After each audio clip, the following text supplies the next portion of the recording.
Daily Learning. Easy English listening. The garden in my chest. Spring doesn't arrive with loud proclamations or grand parades. It tiptoes in softly, like a shy child entering a quiet room, brushing its fingertips against the edges of the air, trailing warm sighs over the grass, and painting the sky with whispers of blue. I always feel it before I see it. The shift in the breeze, the way the sunlight grows thicker, like honey drizzled on the earth, and the faint perfume of life beginning again.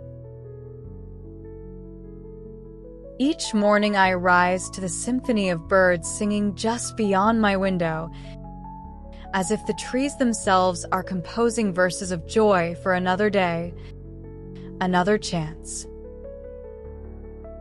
The sheer curtains billow gently in the early wind, letting slivers of morning light fall across my bedroom floor in long golden strokes. There's something sacred about this hour, when the world is half asleep, and I am the quiet witness to its waking.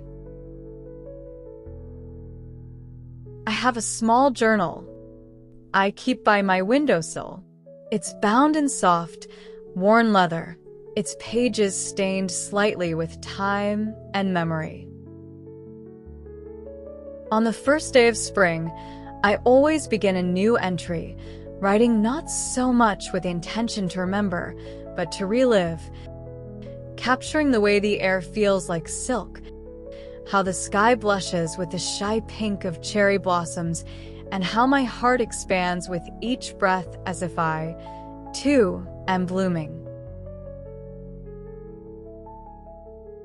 My favorite place in the world is the garden behind our cottage.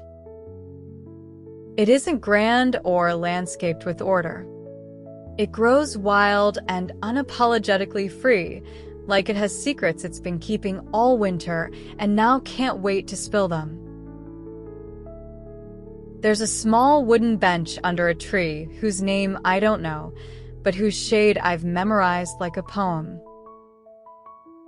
In spring, the vines crawl upward again, the grass thickens into soft carpets, and the daffodils and bluebells return like old friends who never need to knock.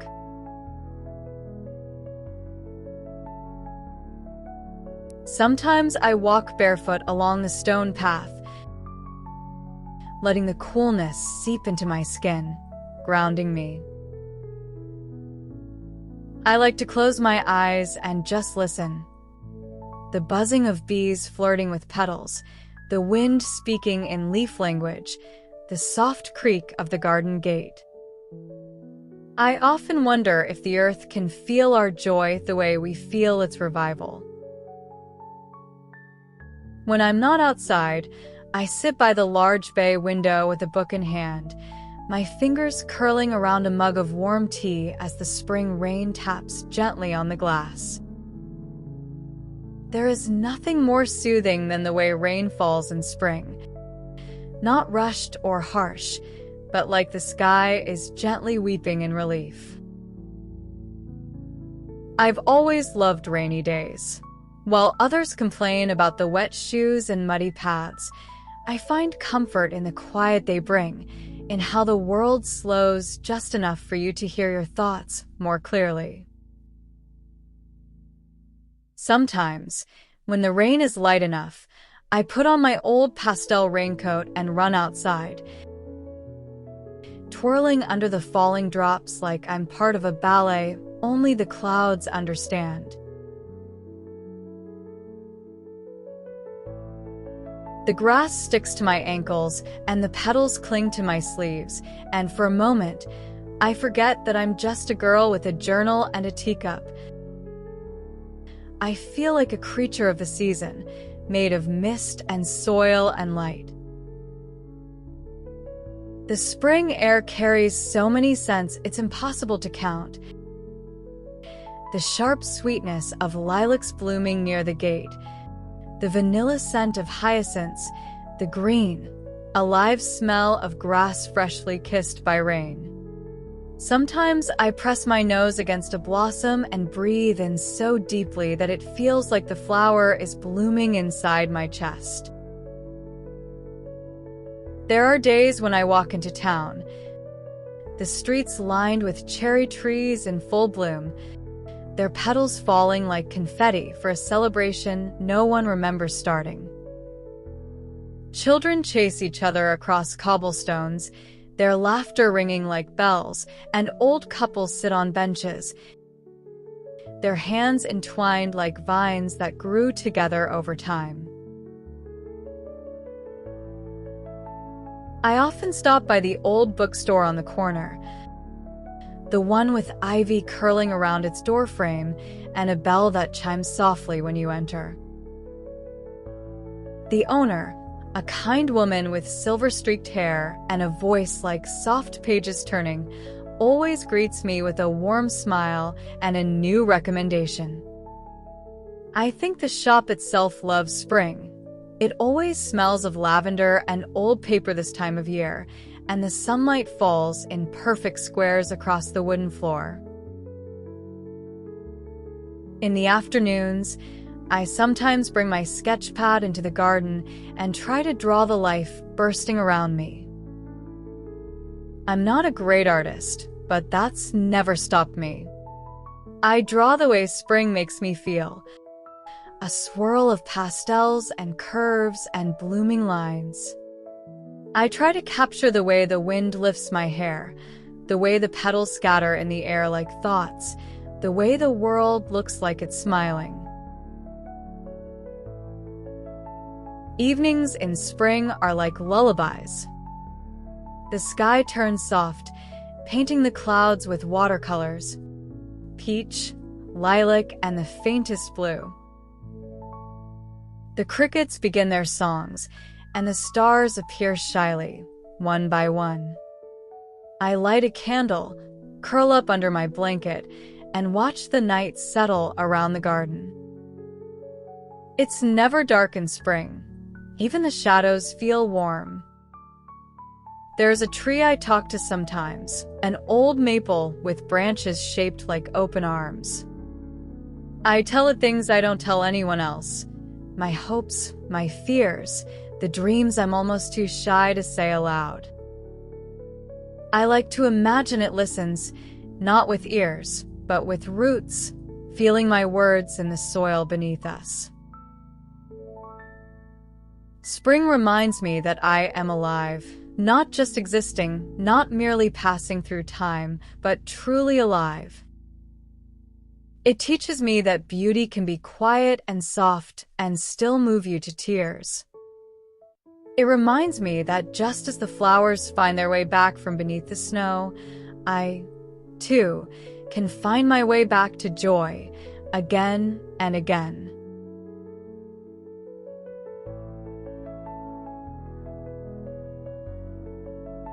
There's something about the way spring arrives that feels like forgiveness. It doesn't ask for apologies or explanations. It just opens its arms and lets you begin again. It tells you, in petals and birdsong, that you are allowed to bloom at your own pace, that softness is strength, and that there is no shame in having once been winter. One night, I dreamed I was walking through a meadow where every flower was a memory. Some were bright and joyful. Picnics with my sister under the apple trees. The first time I baked a cake that didn't fall in the middle. A letter I once received from someone who said I made their world lighter. Others were tinged with sorrow. A friendship that faded. A goodbye at a train station. The sound of rain falling on a day I felt alone. But in the dream, the flowers all grew together, side by side. Beautiful not in spite of their differences, but because of them. And I woke with a sense of peace, realizing that spring isn't just outside me. It grows within me too. This season, I am learning to be present, not rushing to the next moment, not clinging to the past.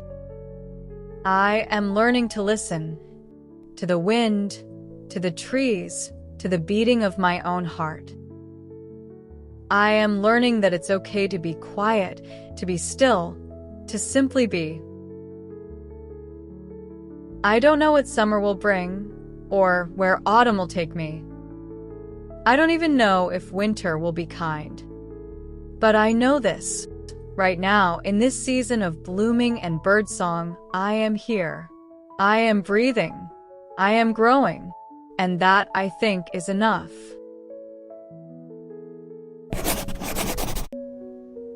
And just like spring itself, our time together here gently comes to an end.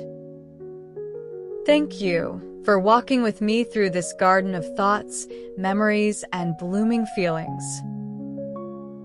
I hope this story reminded you, even in the softest way, that you're allowed to take your time, to rest, to breathe, and to grow, just like the flowers after a long, silent winter. Until we meet again, may your days be gentle, your heart full of wonder, and may you always find a garden growing quietly inside your chest. My struggle studying at night a week before final exam.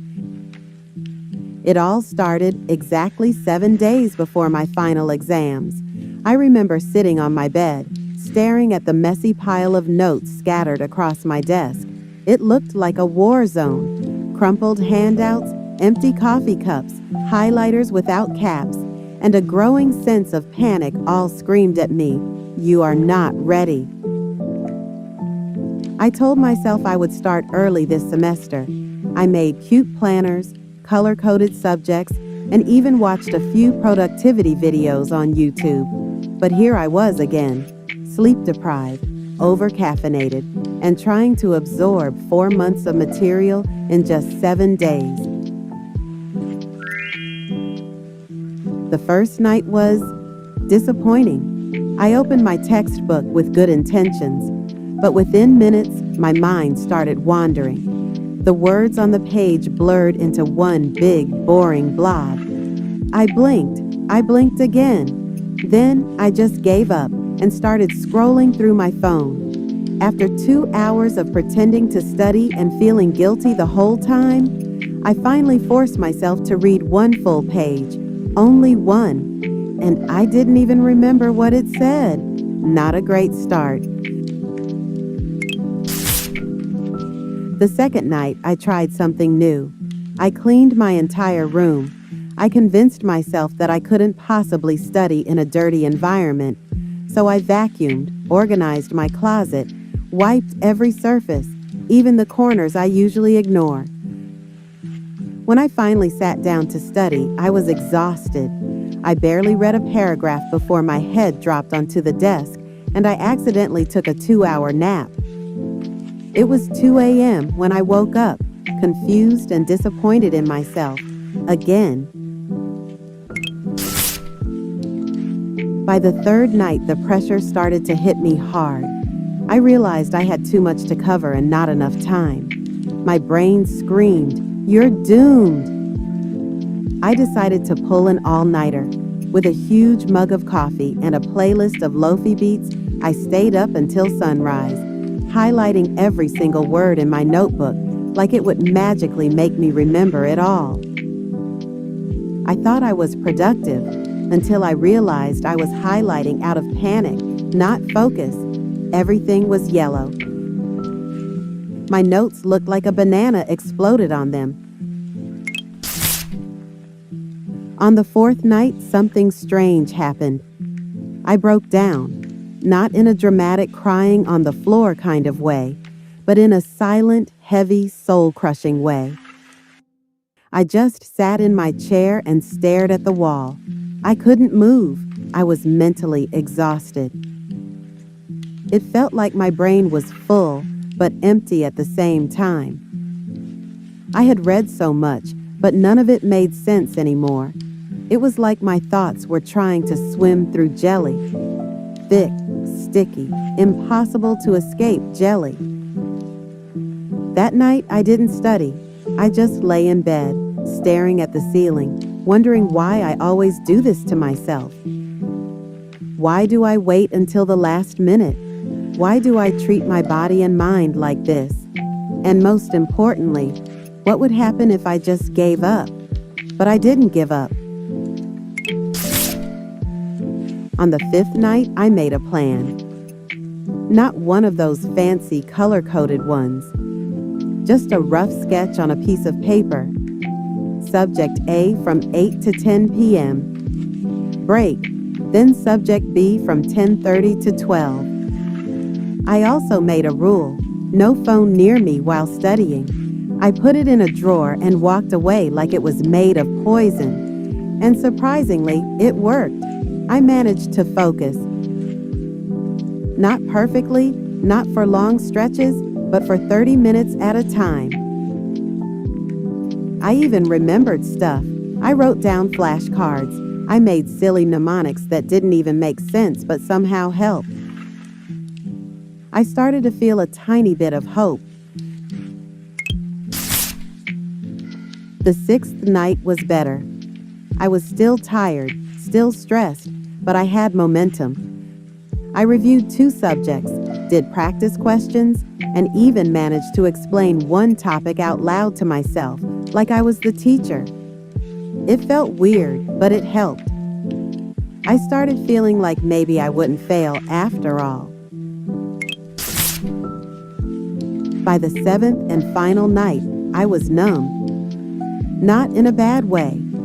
More like I had accepted my fate. I wasn't fully prepared, but I wasn't completely lost either. I had done what I could. I was tired, mentally and physically. My back ached from sitting too long. My eyes stung from staring at screens. My brain felt like a sponge that had soaked up too much water and couldn't take any more. But strangely, I felt proud. I had struggled a lot. I had wasted time, procrastinated, panicked, and doubted myself. But I didn't give up. I fought through my laziness, my fear, my self-hate, and even though I still had no idea how the exam would go, I knew I had tried. Studying at night a week before the final exam taught me more than just academic stuff. It taught me how to keep going even when I felt like a failure. It reminded me that small progress is still progress. That showing up, even when I didn't feel like it, was an act of strength. Finals are terrifying. The pressure, the expectations, the fear of disappointment. It's all real and heavy. But in the middle of all that chaos, I found something more important than grades. I found a version of myself who kept going, even when the night was long and the brain said no.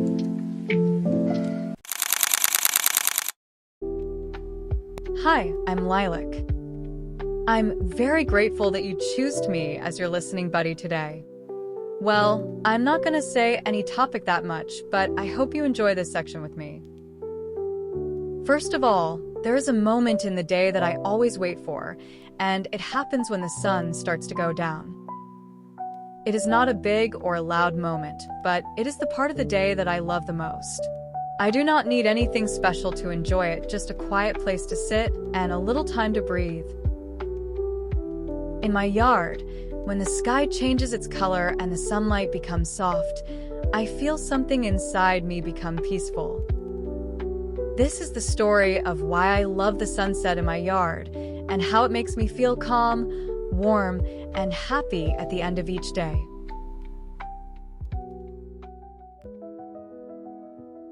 Every day when the sun begins to go down, I sit on the small wooden bench in front of my house, and I feel something inside me become calm and soft, like warm water after a long walk.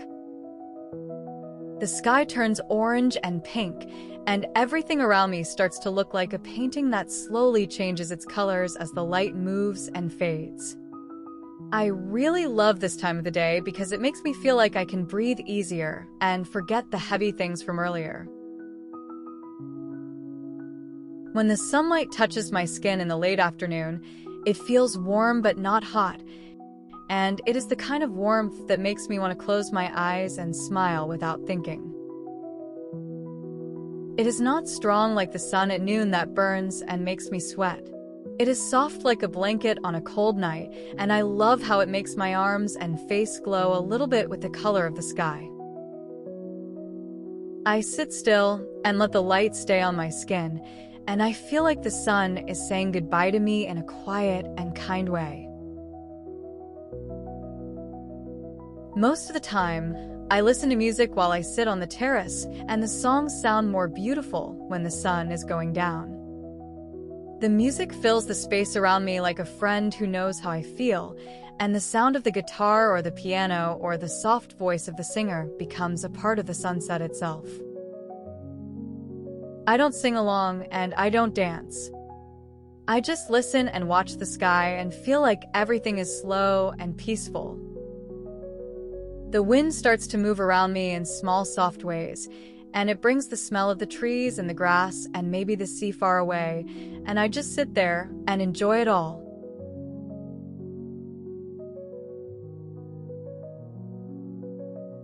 My body feels tired after a full day of moving and thinking and doing everything I have to do. But when the sunset comes, I feel like I can finally rest and let my shoulders fall and stop trying to be strong all the time. I do not think about tomorrow or yesterday. I only think about how the sky looks right now and how the colors are changing every second, and how lucky I am to be here and see it. The quiet sound of the birds going home and the soft shaking of the leaves in the wind make me feel even more at peace, like I am not alone but surrounded by gentle things.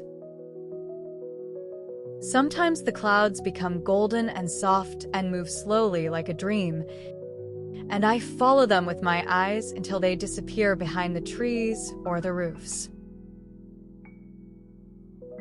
I do not want to talk to anyone at this time, not because I am sad, but because I enjoy the silence and I want to be with myself and with the sunset.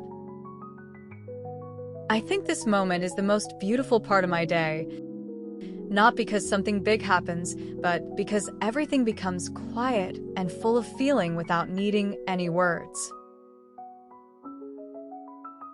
The sunset in my yard is not big or famous or full of people taking pictures. But for me, it is special because it feels like it belongs only to me.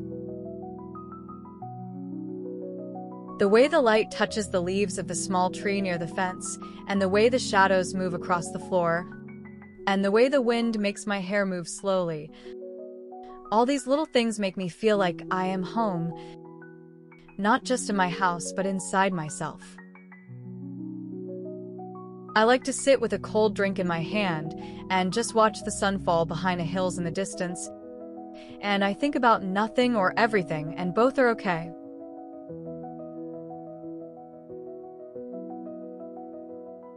Even when the sky starts to turn dark and the sun is almost gone, I still feel happy because the last part of the light is the softest and most golden, and it touches the world in a way that makes everything look gentle. I do not want to go inside yet because I want to enjoy every second of this light. The music still plays in my ears, and the wind still moves around me like a slow dance, and I just sit there with a heart that feels full but quiet. I do not know why the sunset makes me feel this way, but I am thankful for it. I think it is because it gives me time to stop and just be alive without doing anything special. It makes my small world feel big and full of beauty, and it helps me feel like I can start again tomorrow. Sometimes I look at the sky and think about people in other places who are watching the same sun go down, and I feel like maybe we are all connected in this quiet moment.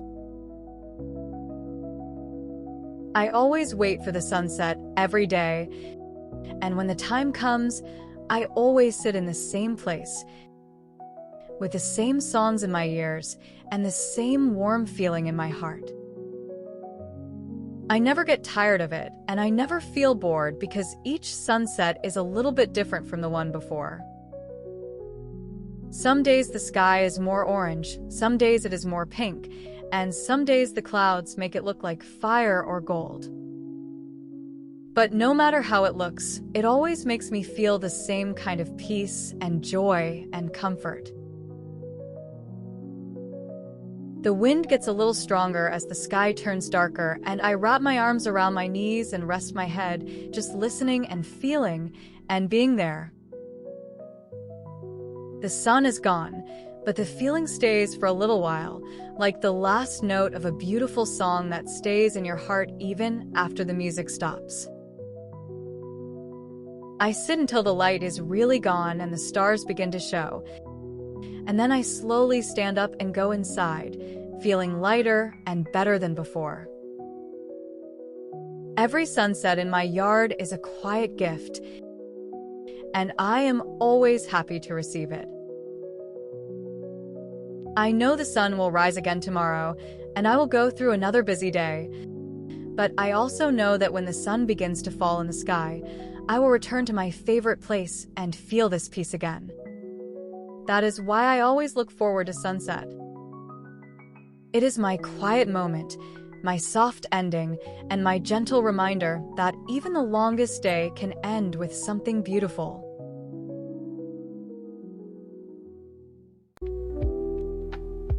So, that's all for today.